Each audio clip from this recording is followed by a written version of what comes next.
Zero-party data is that which has been volunteered by individuals and is typically sought through surveys or short questions asking about preferences. First-party data is information that is derived from an individual or organization's transactional interactions with the business, like purchases, which covers the breadth of products or services consumed, the ticket size, the quantity. The third-party data is what is sourced from an external agency, who in turn might use a combination of technologies to scrape and synthesize data and then validate it using a combination of automated tools along with manual verification. While zero-party data is extremely valuable, since consumer preferences can be used to tailor personalization, presentation, and user experience, it is most beneficial for consumer-oriented businesses. If you are a B2B business, however, there's a wealth of analytical information that can be gleaned out of sales transactions or marketing campaign data to define a company's ideal customer profile. You can analyze the product and customer segmentation by industry vertical, region, company size, which could be turnover or employee size, as well as the average deal size and lead to win timelines. Not only do you get insights on defining your sweet spot, but also visibility on markets and segments that a company might be missing out on. Third-party data is probably the most crucial to expanding the revenue base for organizations through new prospects. However, the accuracy of data, coverage, and depth of information available is critical in choosing the appropriate vendor partner. Denave is extremely proud to have been recognized as providing a platform as a service with the highest quantum and coverage of records for the APAC region, something which even the largest global vendors find challenging to provide. We're also creating a lot of impact on businesses by using our proprietary analytics to create propensity models and then mapping that to target data, which has been resulting in greatly reducing the sales cycle and increasing the ROI on sales and marketing efforts.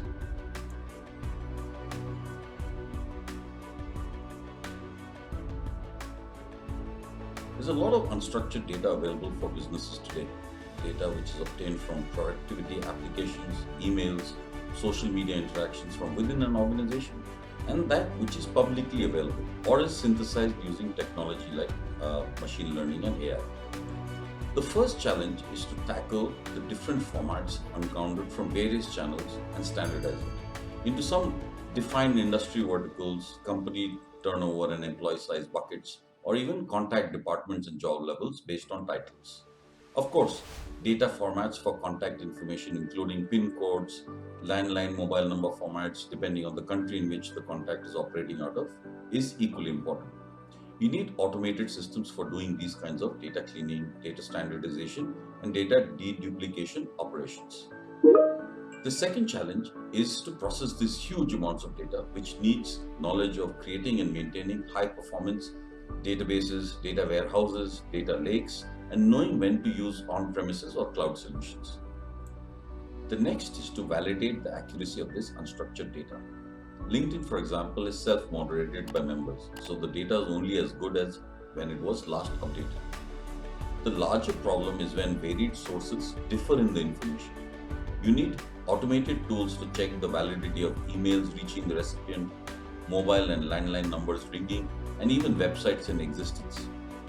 In today's day and age, just having contact information is not enough.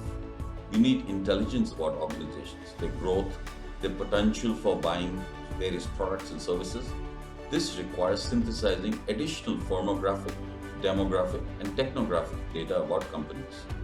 This requires a lot of synthesis of public information related to financing, projects they're doing, jobs which have been creating, hiring information, even website tracking, using large-scale data scrapers, and again, artificial intelligence and machine learning bots for drawing correlations.